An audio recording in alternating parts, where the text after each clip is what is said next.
सारे खेल खेलना, मगर किसी की भावनाओं से मत खेलना।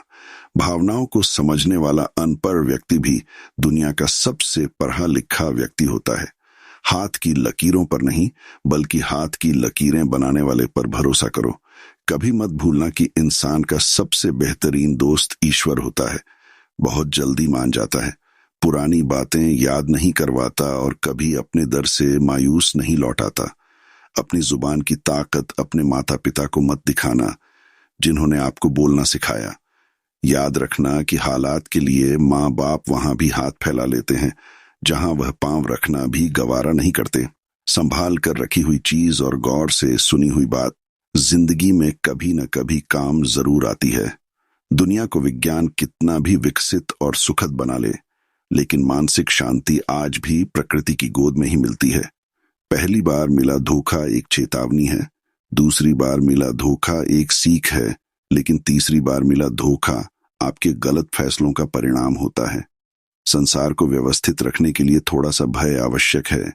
मृत्यु का भय जीवन की रक्षा करता है, गलती का भय सही राह पर रखता है, बीमारी का भय स्वच्छता की ओर ले जाता है और दुख का भय आपको नेकी के मार्ग पर रखता है। अगर मुस्कुराहट के लिए ईश्वर का शुक्रिया अदा नहीं किया, तो आंखों में आंसू के लिए शिकायत का हक कैसा। दुनिया में दान जैसी कोई संपत्ति नहीं, अच्छे स्वास्थ्य जैसा कोई आभूषण नहीं और संतोष जैसा कोई सुख नहीं। उन गलतियों की कोई माफी नहीं होती जहां आप जानते हो कि क्या गलत है और क्या सही, पर आप जानते बूझते गलत का चुनाव करते हो। बड़े बनकर बातों को याद रखने से क्या हासिल, कभी छोटे बनकर बातों को भूलना भी सीखो। अपने मन को कैकई होने से बचाइएगा, क्योंकि मन जब कैकई हो जाता है तो कोई न कोई मंथराकांड भरने अवश्य आ जाती है। अपने आप को किसी के साथ का आदी न बनाएं, वरना आपकी खुशियां उसकी फुर्सत और उसके मूड की मोहताज होकर रह जाएंगी। नींद और नींद पर विजय प्राप्त कर लेता है, उसे आगे बढ़ने से कोई रोक नहीं सकता।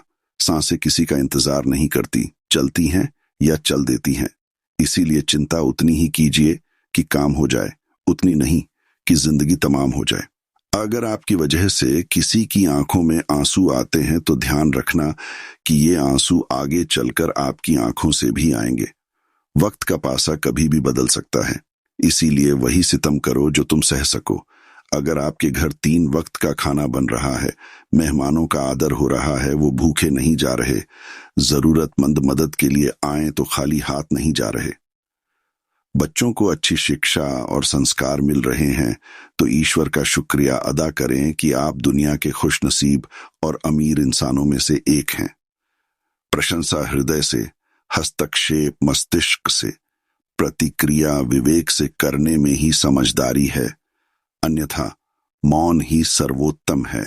जीवन पेंटिंग की तरह है, आशा के साथ रेखाएं खींचें, त्रुटियों को सहनशीलता से मिटाएं, बहुत ही धैर्य के साथ ब्रश को डुबोएं और अपने जीवन को प्यार से रंगे। फिर मिलेंगे दोस्तों अगली वीडियो के साथ। तब तक के लिए अपना ख्याल रखना और हमेशा मुस्कुराते रहना।